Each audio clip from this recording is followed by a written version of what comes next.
How to draw bisector of an angle. Let's draw bisector to this angle. For that, take a fixed compass length.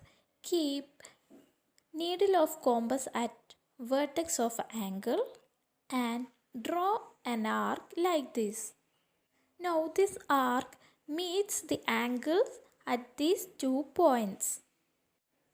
Keep compass needle at one of this point and draw another arc like this, and without changing compass length, keep compass needle at this point also and draw an arc like this.